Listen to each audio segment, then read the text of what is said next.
Hello, and welcome back to Best in the Biz, the pod talking business with College of the North Atlantic student and alumni entrepreneurs. I'm your host, Ian McDonald, and today we're talking with Matthew LeDrew, owner and operator of Engen Books. Originally from Norman's Cove, Matthew journeyed to Stephenville, where he then went on to study journalism at CNA. After schooling, Matthew founded Engen Books, a book publishing company. Thanks, Matthew, for joining us. Thank you for having me. All right. Yeah, appreciate you driving in. Yeah. It's a beautiful day, so It's a gorgeous day. It's always gorgeous here in the province. What are you talking about? there you go. Yeah. There you go. Good stuff. So, start off. Tell us a little bit about your business and how it came to be. Yeah, well, we're a book publishing company, as the name kind of implies. Our specialty is sci-fi, fantasy, and horror books. So a niche that wasn't really served well within the province's existing publishers. There was something that we wanted to do that wasn't currently being done, so that's a match made in heaven. But we always had the mind to expand out from there, and recently in the last few years we've started getting into nonfiction and poetry and lit fiction, stuff like that as well. Really interesting. So, it seems like you really fit that niche to really start and kind of get going and then expanded from there. Yeah, our from a business standpoint, we always kind of looked back and thought that from our point of view, the other publishers in the province would narrow their scope too niche. We always wanted there to be a HarperCollins for Newfoundland, a publisher that did everything kind of thing. So and didn't narrow their focus to just what the staff like to read kind of thing. Engen publishes stuff that I would never read if I picked it up on it. If I was to pick it up, it was not in my. I read it and I love it, but it's not. If I was reading something, picking a genre to enjoy, I wouldn't pick that. Yeah, fair enough. That makes total sense. Really interesting. So, what made you become an entrepreneur? Kind of a neat, I fell into it kind of because it started out with not having a venue for my own writing. I wrote my first books that I started writing when I was younger were horror novels, slasher 80s style horror novels that were not set in the province. They were set in Maine because I grew up on Stephen King novels and there's no scarier place than Maine. So if you're going to write an 80s slasher, you're going to set it in Maine. It's got to be done. Yeah, exactly. There's a bunch of silly mistakes there that I made as a young artist, as every young artist does, kind of thing. But there was no venue for that. There was no venue for genre A, but even if you could find one that was open to genre, they weren't open to stories by Newfoundlanders that were not also set in Newfoundland. So there was this need for a publisher that only cared about the story. You know what I mean? That if you're a Newfoundland author and you've written a good story, that's it, you're in, kind of thing. And I think nowadays, if this had happened today, I probably just would have self-published. But only because that's such an easier track now, whereas, and maybe I wouldn't have, maybe I'm selling myself short, but the entrepreneurial side of it came about with, well, if there's a gap in the market, why, instead of just self-publishing, why not fill the gap in the market and publish yourself as well as other people? Yeah, it makes total sense. Yeah. That's it's really interesting how it's changed from, years to years. It seems like it's a bit easier to get started now, would you say? Yeah, no, it's well and easier now to get started. When I started, there wasn't print on demand, just wasn't a thing. You had to order several thousand of each book. There was financial risk involved. Whereas nowadays we can pick and choose. If there's a book we know is going to do really well, we can still order several thousand. But if there's a book where we're we're not sure, kind of thing, let's do a test and run, and we can do a run of 100 or less even, and be okay, when they sell, we'll quickly order more and pay for expedited shipping and get it here fast, kind of thing. But you're not stuck with massive stock like you were when I started. Yeah, a lot less risk. Yeah, for sure. Yeah. Cool. Question for you here. So you mentioned some of the challenges. What were the key challenges you would say when you first started out? What were they, and how did you really overcome them? I'd say the biggest challenge is gaining a reputation. people who put out their own novels, especially as it comes more and more, it becomes a dime a dozen. You know what I mean? It seems like everyone can put out stuff without oversight, and it's rough. Like the industry's become there's a what's the word I'm looking for? There's just a deluge of content out there, and it seems like it can come from everywhere. And setting yourself apart and proving to the existing framework that's there that you belong with the existing framework and not with the chum is hard. You know what I mean? It's hard to prove that you have that standard. Yeah, building that reputation, I guess, eh? Yeah, and there's no trick to it that I've seen. It's just time. You know what I mean? There's no fast track about it. Yeah, it's just building your reputation and I guess releasing more and more books and putting in the work at the end of the day. And sometimes it takes someone that's already from the larger industry kind of recognizing, taking a chance on you. Like early days, Andrew Peacock, who's an LBA award-winning author, took a chance on us for his fiction, and we really like working with him. Carolyn Parsons, same thing. Now we're putting out Paul Butler's 12th novel, and he's had a storied career in Newfoundland writing and stuff like that. So a lot of times it takes someone who's more established kind of taking a chance and going like, hey, these guys are okay. Yeah, they know what they're doing here. Yeah, they're not completely stupid. Here we go. Yeah. So you talked about networking, different collaborations. What kind of networking and collaborations played a real successful role, I would say, in Engen Books? Can you share some of those partnerships and collaborations and the impact they had? A lot of it early on was other people in similar situations. A big one I always drop is Kenneth Tam, who's a sci-fi writer from the mainland. So he does these big, epic, basically Star Trek: The Next Generation, but written by him. Very fun, very energetic novels. And he also does a lot of Newfoundland alternate history novels. And he's very he's a science fiction writer. You know what I mean? If you are not interested by how changing one domino in history will ripple throughout history, if you're not interested in that kind of sci-fi question, his stuff's not for you. But he started a company, him and his family, and they were unlike a traditional publishing company in that they were very much a family company, and they weren't looking for submissions and marketed themselves like that. It was Iceberg Publishing. Okay. Yeah. Yeah. So it was all just within the family, people they knew. So when I submitted to them, he very generously went well, no, we only publish ourselves, but here's how you do it, kind of thing, and walked us through. And we've stayed in contact over the years. And in the struggle years, let's say, in the early networking years, it was really helpful to have him to bounce off and go when you're struggling in year 5 and you're wondering, hey, do I want to keep doing this? I don't seem to be getting anywhere with it yet. And it's been 5 years to sit down for a coffee with him and have him go, well, no, you're actually doing better than we were at year 5. And now we're making enough that we can pay our mortgage at this. So give it another 5 years and you'll be better than we are now. So, chill out. You know what I mean? Yeah, for sure. It seems like you touched on 2 real important points there. One is having a mentor. Yeah. Mentoring is absolutely huge. It doesn't matter what kind of field you're in business. It seems like having a mentor to kind of guide you and bounce questions off of, sharing those experiences that they've had is absolutely vital. Yeah. Number 2 is putting in the work. At the end of the day, you're not going to see results sometimes right in the beginning. So, like you said, after 5 years, talking to those people, really, really bouncing ideas off of them, it shows that sometimes, it takes time to develop.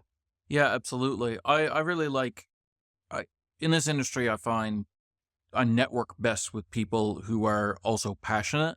So when I was in Kona, I gravitated towards instructors and other students who were, whatever field they were in, they spoke passionately about them.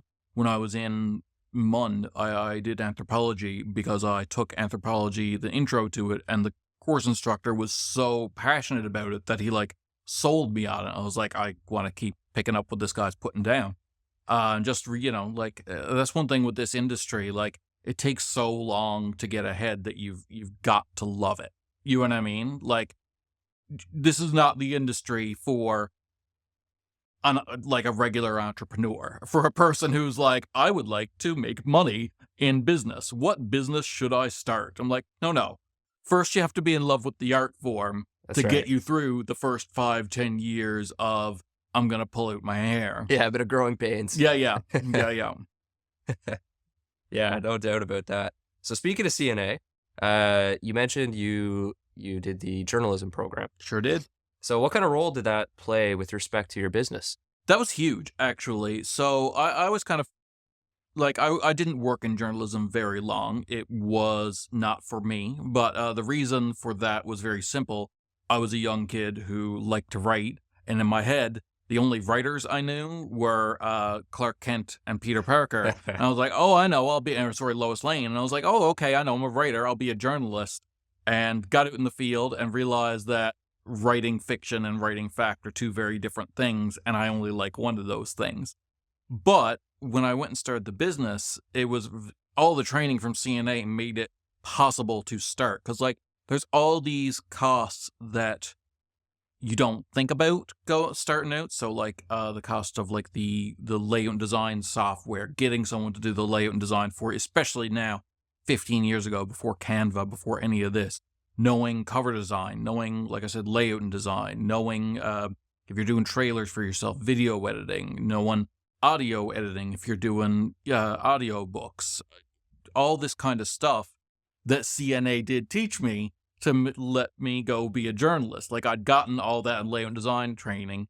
They thought they were teaching me to layout and design newspapers, but I was like, haha, and now I know how to layout and design books and knew all the tricks and knew how to not make a lot of mistakes that I see a lot of other young publishers make.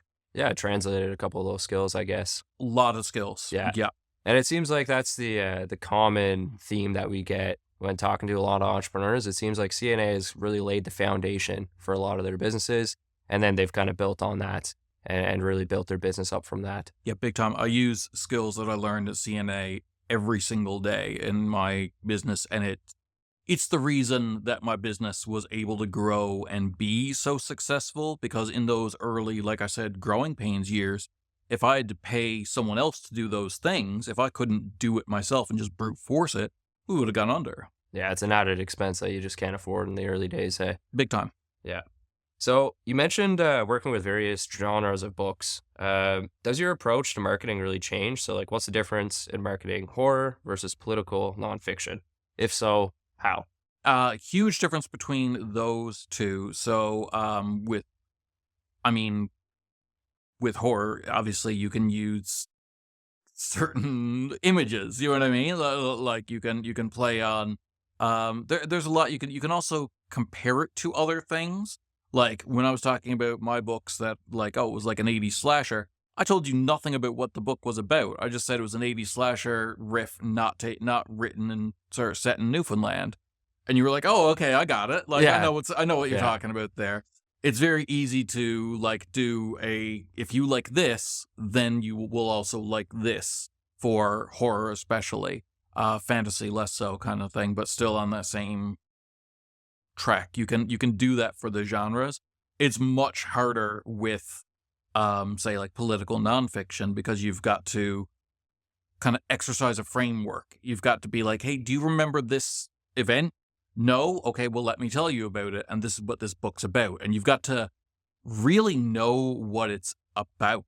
Like, you can't BS when it comes to that kind of stuff. You know what I mean? You've got to know what the book's about. You've got to be able to, if someone already does know the event, you've got to be able to explain why this book's important, to it. You know what I mean? Yeah, for sure. No, that makes total sense. CNA's Entrepreneurship Hub is your one-stop shop for entrepreneurial support. Looking for business guidance, workshops, mentorship, or other services to take your business to the next level? Check us out at cna.nl.ca/entrepreneurship. Now, back to our episode. So on the topic of marketing, you also host the Right Project podcast. I do. So can you share a little bit about the motivation behind launching this and how it kind of complements Engen's work that it does, and some of the highlights and stuff like that. With Right Project, one thing that sets Engen's edict apart from other publishers is that we have the other local publishers especially, is that we have this big belief that what's good for one of us is good for all of us.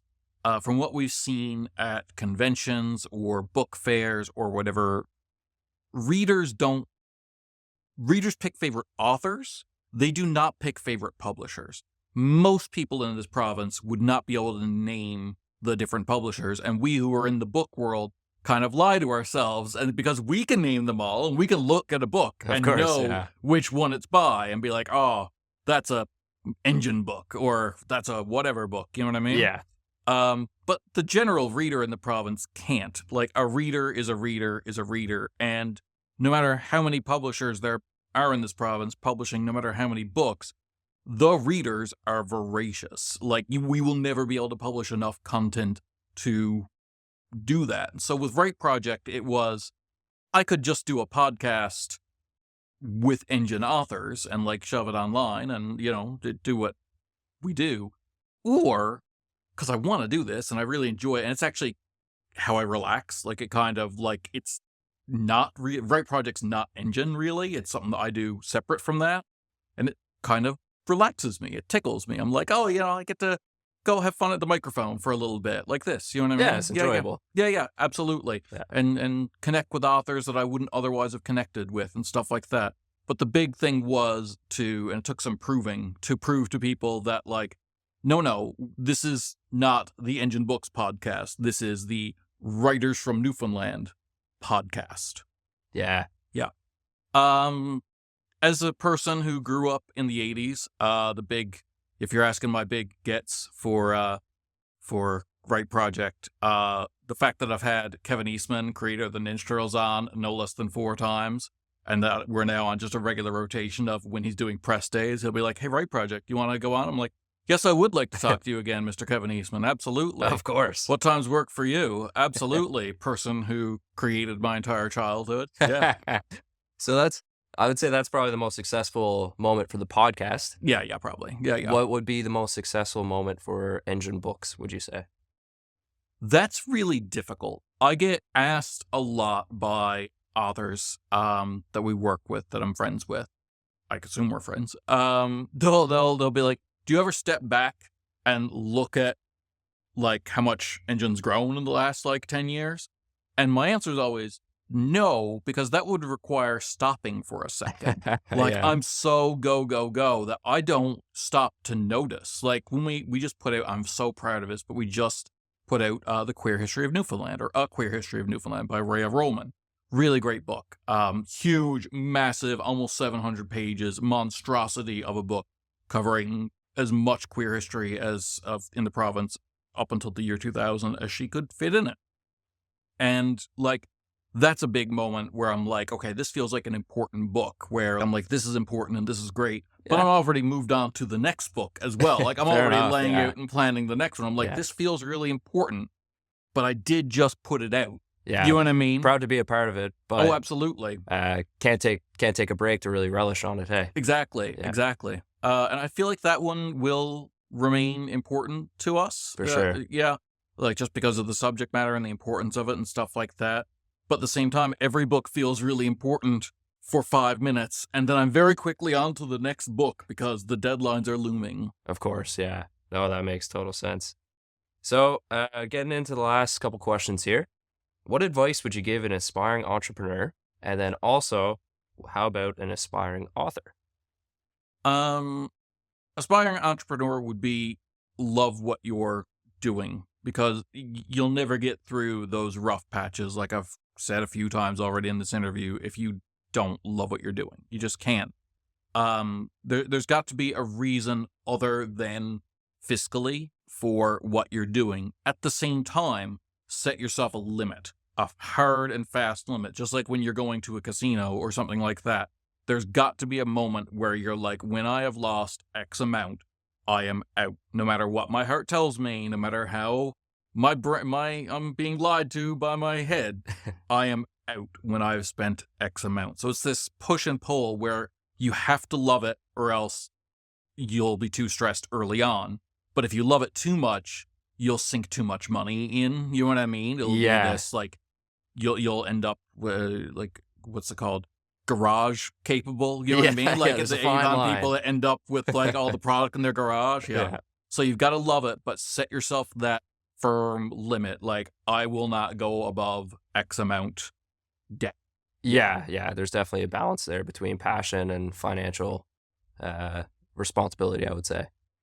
Yeah. And when it comes to authors, I would say join writing groups as easy as you can, as early as you can.